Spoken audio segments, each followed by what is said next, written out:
Here we are on our morning walk with Moki. You can see I have my straight arm right beside me, straight down.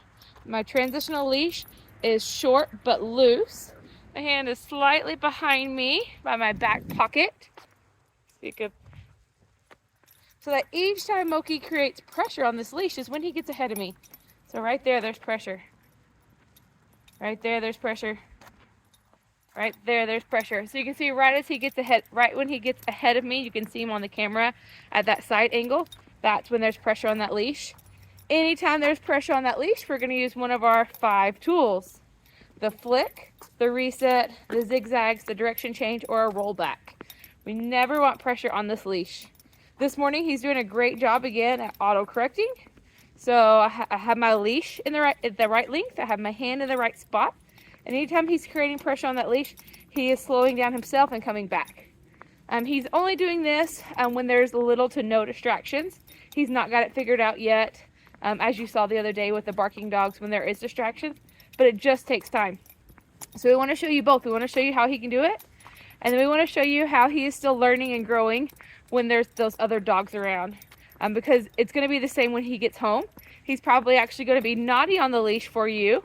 And so I need you to know how to work with him on that, because he's going to test every person who walks him to see if he can just run and do whatever he wants or if he's got to listen. He's going to test everyone to see if he can jump on you and you'll pick him up, or if you will also hold fast to the rules of no jumping and I'm not going to carry you anymore. So it's important that I show you the struggles and how good he's doing so you can see how good he is capable of. And you can also see when he's naughty how to teach him.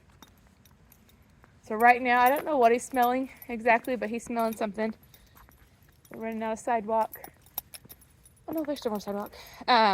We're just working on that nice loose leash walk. We're working on practicing that, lifting up the weight of an apple, putting our bum down, and chilling right at my side.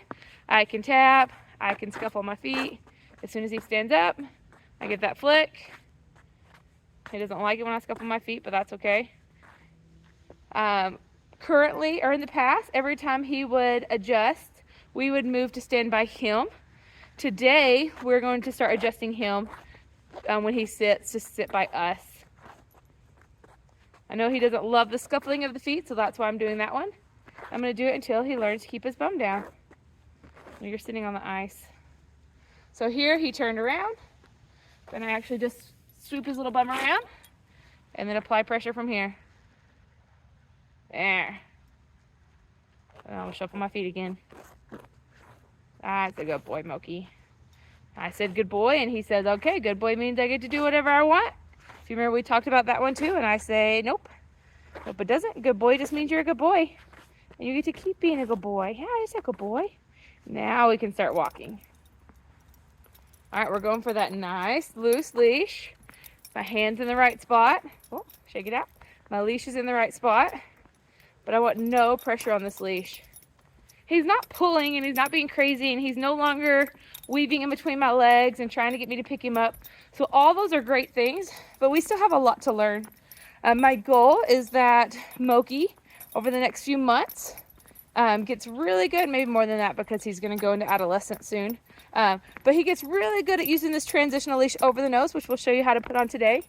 And so after a few months, multiple months, maybe like 8 months, depending on how long he's in the adolescent stage, we can then take the transitional leash off the nose and he can still walk at a nice loose leash by our side with the leash just around his nose. Once he's getting good at that, he's conquered that after another few months, then we can do like the retractable leashes, or the just letting the leash hang and be long and he can kind of go and come, because at that point he's learning to be aware of us. He's learned to control himself, not to run and jump on people. He's learned not to bark at people. He's learned how to put himself in a calm state of mind if he gets overwhelmed. So as the dog learns and grows, they're going to get more freedoms. But right now, he's a preteen. He's probably 8-ish maturity level on a human scale. Pretty soon he's going to become a teenager, and he's going to be a little snotty teenager. If you've ever had children, he'll be just like a snotty teenager child. His name that he knows and his recall that he will be working on, all that will be forgotten. His respect level will go down. He'll get sassy. He'll talk back. Every human teenager trait, the dogs will begin to possess. So this training is awesome because it really helps set boundaries before they get to that point. So he's got lots of learning to do, but he is doing so well. He is learning and he's growing. He's walking on this leash really good, and we're going to keep practicing because we have lots of practice.